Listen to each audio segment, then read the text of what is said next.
Hello, everybody. Welcome back to Mistakes Were Made, or welcome if this is the first video of ours you're seeing. Today, we are going to do the budget recap for the first pay period of November.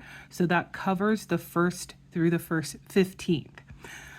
All right, so we've got a lot to check into. We have what we thought the pay period would look like. Let's see where we actually ended up. Now the first piece, let's zoom in so we can see this easier. The first piece is Mr. M's paycheck. There is no change here. We knew what it was going to be before we did our budget with me. Now this is the first paycheck of his that has come in under what our previous expectations for a minimum payment amount for him would be, which was $18.75. We know why it happened. There was some kind of discrepancy with the number of hours to be covered by his PTO or comp time or whatever. So there's not really any reason to expect that something like this is going to happen again. However, we are going to follow the protocol that we have created, which is if a paycheck drops below the current expectation of how low of a payment we might expect to see, we then reduce that minimum payment amount by $25. So in this case, it's going from $18.75 down to $18.50. Again, not really expecting to see this happen again. This is an overabundance of caution. We want to be prepared just in case, whether we think it's going to happen or not. Okay, now my minimum right now is $2,225. We actually ended up with $2,226.86, which is pretty standard for the paycheck that pays for the first pay period every month. No miscellaneous income to expect. And none came in. Etsy was a little bit surprising during this pay period. We actually had $59.04 of income, so that was a nice extra. And we were, spot on with the buffer rollover amount of $200.41. Okay, I realized I did not bring my calculator, so I had to go grab that. All right, so we've got $1,869.56 plus $2,226.86 plus $59.04 plus $200.41. That gives us $4,355.87 for the pay period. Now then, we're moving on to our regular monthly charges, bills, however you want to call it. This is the first of 2 mortgage payments. They are auto deducted, and as per the pattern, instead of deducting the $875 that is set up, they always deduct $874.99 during this first payment. I have no clue why. No changes here with the Netflix cost or the Kindle Unlimited or my car insurance. Now the water bill, we determined $135 is how much we are guesstimating. Since the water is a variable utility, we came up with that amount by taking the average of the last few invoices that we got since July, which is when they started doing it as a monthly cost instead of an every other month cost. So for this one, we were actually under $126.96 is the amount. And then Mr. M's car insurance was the same. We ignore these ones because they are during the second pay period. So what do we end up with here? $874.99 plus $1549 plus $1199 plus $129.25 plus 126.96 plus 255.75 comes to 14.43. And we're going to subtract that from the income amount of 43.55.87. Probably couldn't see any of the calculations that I was just doing, so why bother bringing your calculator? That leaves us with an income of $2,941.44 left. Now then, next is savings. We do not fund the emergency fund this pay period. It is a second pay period item. We will be addressing a little bit about that a little later on. Extra job loss savings, we skip that for right now, but we do note the buffer of $200. We will, of course, update with whatever change is left over at the end of things. So just for ease, we'll add the 200 here, and that gets us to $2,741.44. Okay. Now for our cash envelopes, usually there's not a whole lot that changes with these. It's pretty standard, though there are opportunities. We've seen it most often to the detriment where we have gone over in groceries, but most of these are the same. However, we did actually have an underpay. Let me get to that one real quickly. With the gas, we actually only spent $30 in gas. So what we did with that is the other 70, we went and we put it right back into the general fund, into the checking account. If it had been a lesser amount, like $10, $15, something like that, then we would have kept it in the cash envelope genre and just funded one of these other items with that extra. But because it was a larger amount, it went back in so that it can, help go towards additional debt and savings.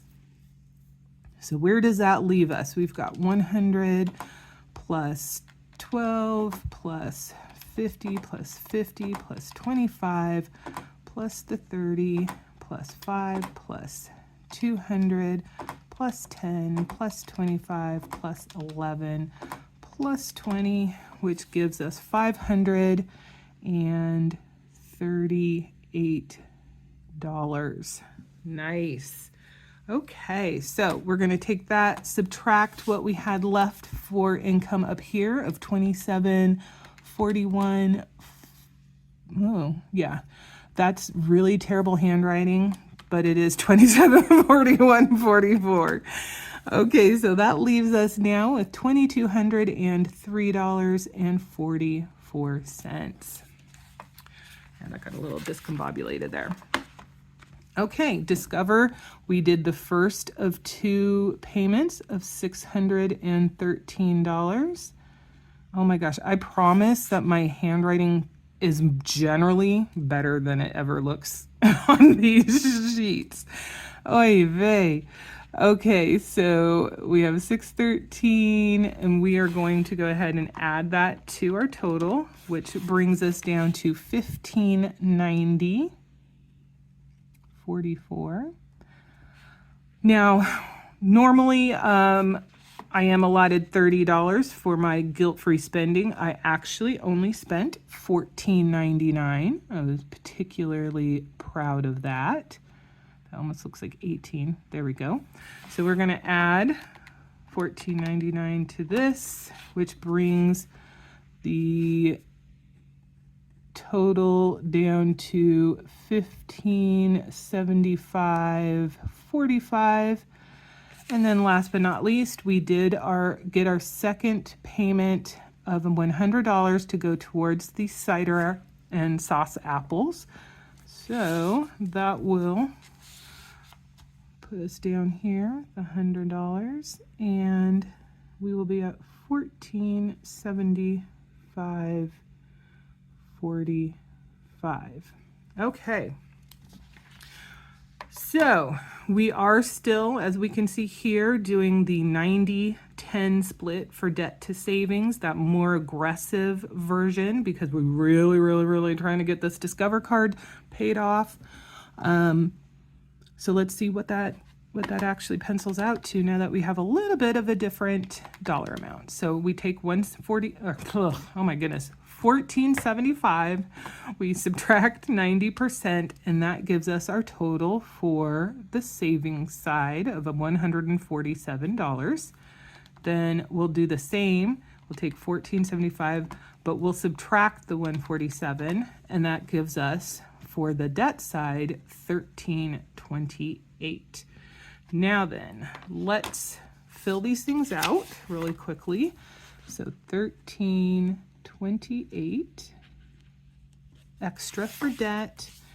We've got this 45 cents over here on the side, so our $200 here is $200.45, and we have the 147 that we're noting here. Now then, as you may or may not know, depending on how much you've kept up with what's going on in our lives, we had a bit of a catastrophic issue with our computer. There was an outage. It did something to the computer to the effect of essentially wiping off the operating system to a point where we couldn't actually turn the computer on and do anything useful with it. It was mostly in like a repair loop. So with a lot of looking around on Google and searching stuff out, we figured out a way to remove the hard drive, get a cord that we could, or a cable that we could attach to the hard drive, and with a USB port at the end that we could put into my work computer, which we then used to essentially verify that our information was even still there, because we couldn't really tell just using our own computer. Luckily it was, and I know I've gone over this already, but here's the story again. So once we were able to verify that, we put the hard drive back into the old computer, and then using C prompt and looking up code stuff, command stuff on Google, once again, we were able to transfer the large majority of the important files that we wanted to keep onto some thumb drives. We then needed to make sure we purchased a new computer. For us, the computer is an incredibly important part of what we do. It's there for entertainment, it's there for house management, it's there for managing my business. We use it storing, all sorts of things, files, data, music. It's something that we utilize on a daily basis, and it wasn't something that we were willing or in a position to not have for an extended amount of time. So for us, we determined it was an emergency. I'm gonna scroll or zoom back out a little bit. And thus, we did decide we were going to use our emergency fund to pay for it. Now, because of all the different things that we do with the computer, we weren't really in a good position to kind of just take a pre-created, pre-box kind of computer, which would have been nice because it definitely would have been much more affordable. But our power needs, our storage needs, and all of that meant we needed to do something a little bit more custom, which of course ended up being a little bit more expensive. So bottom line is we did wipe out our emergency fund. So what does that have to do with anything? I think I spoke on this a little bit during our budget with me for the pay period we're in right now, second pay period of November. Anything that we determine to fall into the 10% savings amount, it is not going to go to the job loss cushion for right now. This is going to be a temporary deviation. Instead, this money is going to go to backfill the emergency fund. Okay, so EF. That's what this 147 is going towards. Now, the goal is overall to backfill back to the level that we had it, but at the very minimum, we want to get back to that $1,000. So what we're planning on doing is to continue this process. Anything that goes for savings isn't going to go to the job loss cushion. It's going to go to the emergency fund to get it back where it needs to be.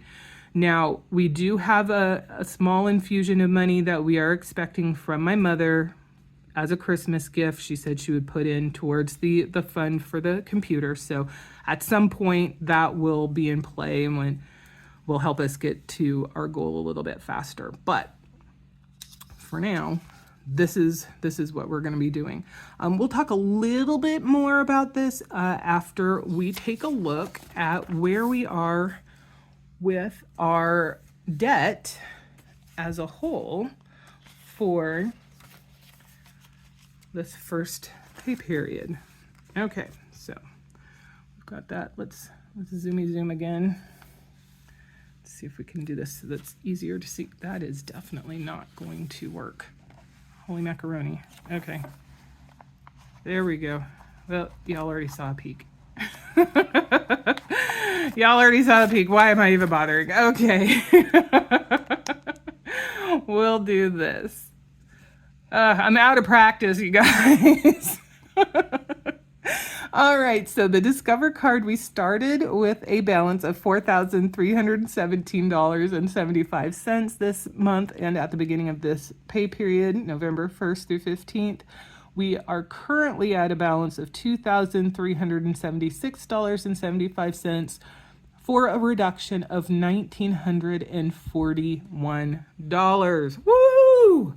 So not only are we under the $2,500 mark, but we are, and I'm going to whisper this so I don't jinx it, we might be able to pay this off by the end of this month. Can you believe it? Oh my goodness. Now, there was somebody in the comments a few videos back who said, hey, maybe this will get paid off by November 30th. And I kind of poo-pooed that. I was like, oh, no, because everything previously that we were looking at seemed to indicate the soonest we would be able to pay it off would be the first pay period of December, with a very definite payoff by the end of December. But that person was way ahead of the curve and definitely saw things that we didn't. There is absolutely a path for us to have Discover paid off by the end of this month. Now then, there's as always, there's a lot that will need to happen for that to be a thing. The first is we need to be very, very careful with our spending. The second is we need to avoid multiple or large unexpected or unexpected costs or costs that we don't have money already allocated for. Because at this point, if we do not have the money allocated for it, it's not going to be, we don't have an emergency fund because, we cleared that. So the only option would be to take from our general fund, which means any money that's left over at the end of the month, that is going to be reduced by however much it is that we weren't expecting to pay. Now, obviously, there is wiggle room as a general rule for us to do that, at least right now. That's not going to be the case when the job goes away. But it could push us back to that expected December first pay period time frame, which would be a little bit disappointing now that we know that the end of this month is possible. But I don't think we'd be all that upset or anything, because we've always been expecting the first part of December, or December as a whole, being the payoff time frame. So if we can do it by the end of this month, that would be fantastic. There's a few things that we would then put into place. So this is back with the emergency fund again. If we pay Discover off completely this month, and this is also true whenever we actually pay it off, we will remove the $1,226 debt line item from our budget. Now, what does that mean? That means we are not going to continue to have a dedicated amount to go towards debt for right now, once this is paid off. It's really kind of cosmetic. It's really kind of just an accounting procedure for us, not anything like official accounting, just for us, in that money gets spent, whether it's specifically being noted as for debt or not. But by taking that line item out, what it will do is mean at the end of the pay period, we should have effectively $613 more than we would have normally had if we had kept that line item in for each pay period. The reason we are looking to go that route is, once Discover is paid off, the next mini goal is going to be the emergency fund. We want to get it to at least $1,000. If we can get it to the $1,300 and whatever it was before, we would very much like to do that as well. Once that has been, accomplished, then we will be focusing on Mr. M's car. That is the debt that he wants to tackle first. And because he already has a standard payment for that kind of takes the place of the $613 payment. Now, granted, that is a single monthly payment. It's not that he's making a payment every pay period. So the impact is definitely going to be less, but we are going to consider that the debt payment, and it doesn't come out of our joint account. So that's another kind of quirk of the situation. So what the hope is that at the end of each pay period, once we get to this point, we will have a large sum that he can then take and put towards his car, and it'll just be a single transfer to be done or payment to be done instead of 2 per pay period or 4 per month. So, just kind of streamlining things, hopefully making things a little bit easier. Additionally, it will add some flexibility to our budget in case we do continue to have issues of unexpected or unexpectedly larger costs coming in, which I can already tell you we have had one for this pay period. We will talk about it during the budget recap at the end of this month. It is what it is. But having that line item out just means that there's a bigger bucket available to help cushion any extra or higher costs. Now, it's not a permission for us to go and be willy-nilly about our spending. No, that hasn't changed. It's just kind of how are we organizing the funds that we have while we have them. Okay, hopefully that makes sense. It makes sense to us, but I don't know if I'm explaining it all that well and why it's something that we feel is going to work best for us, but it is where it is. So what's next? Next, I don't recall if I let you guys know this, but yes, I am definitely working through December. I have a feeling I will be working in January, but nothing official yet. There are also some interesting things coming about for January that I don't really feel comfortable talking about right now. I want to wait to see how official the information I have is and wait for some kind of official announcement. I don't know if anybody that I work with or whatever even knows I have a channel, but just to be on the safe side, I'll wait to kind of discuss anything that might affect finances and stuff like that, and the job, those sorts of things, until it is actually official. Obviously, if I do work in January, we do have the bummer of the fact that the company is no longer going to be paying for health and welfare benefits. So we still need to kind of figure out what we're going to do with that. However, if they want to keep me on, I am 100% wanting to stay on, till the bitter end. As long as they want me, I am very happy to continue working. So fingers crossed that January kind of speculation is correct, and that I will actually not just be working in December, but also into January and maybe even beyond.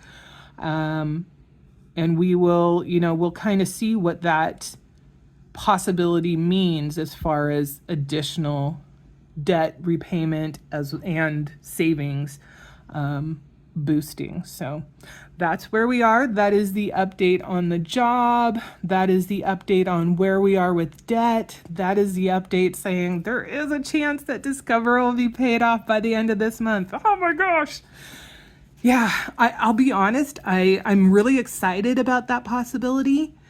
But I don't know how I'm going to feel when that is a zero, if it will just be kind of like a huge weight off, or if what is more likely, my brain will just flip over and be like, okay, now we have Mr. M's debt, because it's like a never ending process. Yes, you meet a goal, but there's always a debt waiting just behind. And once his car is done, he has his credit card, though he did say, he's like, yeah, I'm trying to be responsible and I want to pay that off myself.